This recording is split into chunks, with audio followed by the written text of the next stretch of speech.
बिहार, जिसके माथे पर वक्त की सुई व्यवस्था की समीक्षा का अलार्म तो बजाती है, लेकिन वोट बैंक के खर्राटों से लाचार राजनीति के धुरंधरों को स्नूज करके किनारा करना ही पड़ता है। बिहार, जिसकी नजरों में मापदंडों का ऐसा कोहरा है, जिसमें सामान्य वर्ग का कोई बच्चा 21 वर्ष में बूढ़ा हो जाता है और दूसरे वर्ग का कोई लड़का 28 साल में जवानी के ठुमके आरक्षण के डीजे पर लगाता है। बिहार, जहां गणित में निगेटिव अंक पाने वाला व्यक्ति सिस्टम के माइनस से गुणा करके इस प्रकार पॉजिटिव बन जाता है कि नौकरी तो अकेले में घर बुलाकर कहती है, ए जी हमको रखिएगा। तालियों की गड़गड़ाहट में न्यू इंडिया का नारा भले ही भावनाओं की थाली में संभावनाओं को सजाकर निकलती तो एक सुनहरे भविष्य की तरफ है, लेकिन समझौतों के लहर में अतीत के बुलबुले यकीनी तौर पर हैरान तो करते हैं।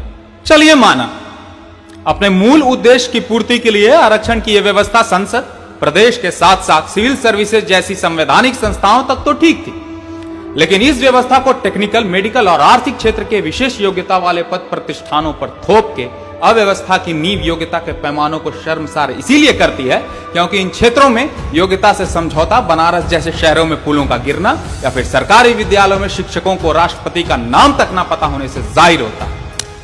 देखिए, हिंदुस्तान की गलियारों में प्रतिभा तो उस कंकड़ की तरह है जिसे वक्त के हथौड़ों से पीटना ही उसके भविष्य के नक्काशी का आधार बनती। जिम्मेदारी के बोझ तले संस्कारों की गठरी बांधकर कोई युवा कंपटीशन के जंग में कूदता तो ऐसे है मानो जमीन हिल जाए। मन को बहला फुसला कर कभी दिक्कत हो तो 3 इडियट्स वाला ऑल इज वेल सुनकर प्रतिस्पर्धा का श्री गणेश भी कर देता है। लेकिन वर्चस्व की इस लड़ाई में जब उसके पास होने का फैसला उसकी कलम नहीं बल्कि उसके जात करने लगे तो अध्ययन के नाम पर प्रतिभा का चीर हरण किसी नैतिक दोगलेपन से बढ़कर कुछ नहीं। समानता को स्थापित करने के नाम पर वर्गों को मतकारी की चाशनी पकड़ाने का नाम है आरक्षण। समुदाय विशेष को सिर्फ जन्म के आधार पर अंकों की मुफ्तखोरी का अद्भुत आयाम है आरक्षण। अद्भुत इसलिए क्योंकि जन्म के समय अगर किलकारियों की आवाज से जात पात पता चल जाती तो साहित्य के हर एक कोने से शब्दों के माटी से ऐसा महल बनता जिसमें लोगों की नुमाइंदगी उनके कर्म से नहीं बल्कि आन बान और शान से बनी आरक्षण के शीश महल से होती।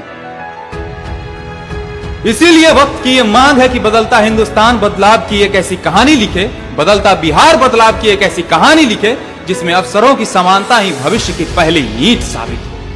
भविष्य जो विद्यमान हो, भविष्य जो कायनात के गगन में दैदीप्यमान हो, भविष्य जिसमें प्रतिभा के प्रकाश का जातिवाद के अंधकार तले सम्मान हो और अंततः भविष्य जो बिहार और हिंदुस्तान के चप्पे चप्पे में एक समान हो। धन्यवाद।